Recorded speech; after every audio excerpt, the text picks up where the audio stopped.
نبی اس وقت کو بھی یاد کرو جب صبح ہی صبح آپ اپنے گھر سے نکل کر مسلمانوں کو میدان جنگ میں لڑائی کے مورچوں پر باقاعدہ بٹھا رہے تھے۔ اللہ تعالیٰ سننے جاننے والا ہے۔ جب تمہاری دو جماعتیں پست ہمتی کا ارادہ کر چکی تھی، اللہ تعالیٰ ان کا ولی اور مددگار ہے، اور اسی کی پاک ذات پر مومنوں کو بھروسہ رکھنا چاہیے۔ جنگ بدر میں اللہ نے عین اس وقت تمہاری مدد فرمائی تھی جبکہ تم نہایت گھری ہوئی حالت میں تھے، اسی لیے اللہ ہی سے ڈرو نہ کسی اور سے، تاکہ تمہیں شکر گزاری کی توفیق ہو، اور یہ شکر گزاری باعث نصرت و امداد ہو۔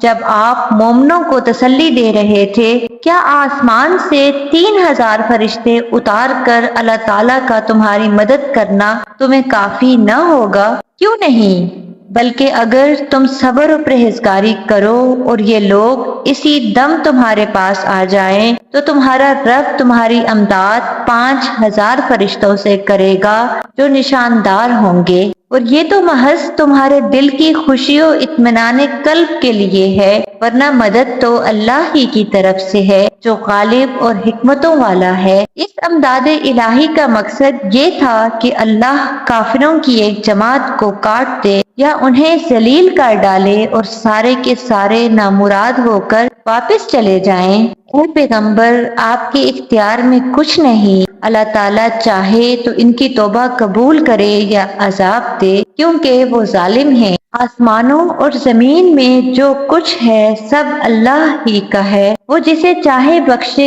جسے چاہے عذاب کرے، اللہ تعالیٰ بخشش کرنے والا مہربان ہے۔ اے ایمان والو، بڑھا چڑھا کر سود نہ کھاؤ اور اللہ تعالیٰ سے ڈرو تاکہ تمہیں نجات ملے، اور اس آگ سے ڈرو جو کافروں کے لیے تیار کی گئی ہے، اور اللہ اور اس کے رسول کی فرما برداری کرو تاکہ تم پر رحم کیا جائے، اور اپنے رب کی بخشش کی طرف اور اس جنت کی طرف دوڑو جس کا عرض زمین و آسمان کے برابر ہے، جو پرہیزگاروں کے لیے تیار کی گئی ہے۔ جو لوگ آسانی میں اور سختی کے موقع پر بھی اللہ کے راستے میں خرچ کرتے ہیں، غصہ پینے والے اور لوگوں سے درگزر کرنے والے ہیں، اللہ تعالیٰ ان نیکوکاروں سے محبت کرتا ہے۔ جب ان سے کوئی ناشائستہ کام ہو جائے یا کوئی گناہ کر بیٹھیں تو فوراً اللہ کا ذکر اور اپنے گناہوں کے لیے استغفار کرتے ہیں۔ فی الواقعہ اللہ تعالیٰ کے سوا اور کون گناہوں کو بخش سکتا ہے،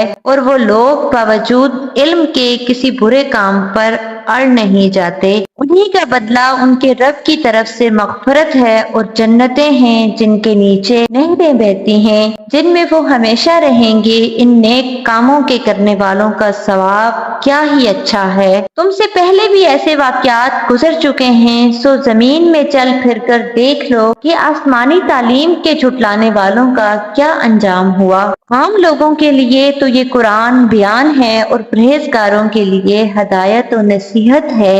تم نہ سستی کرو اور نہ غمگین ہو، تم ہی غالب رہو گے اگر تم ایماندار ہو۔ اگر تم زخمی ہوئے ہو تو تمہارے مخالف لوگ بھی تو ایسے ہی زخمی ہو چکے ہیں۔ ہم ان دنوں کو لوگوں کے درمیان عدلتے بدلتے رہتے ہیں۔ شکست عہد اسی لیے تھی کہ اللہ تعالیٰ ایمان والوں کو ظاہر کر دے اور تم میں سے بعض کو شہادت کا درجہ عطا فرمائے۔ اللہ تعالیٰ ظالموں سے محبت نہیں کرتا۔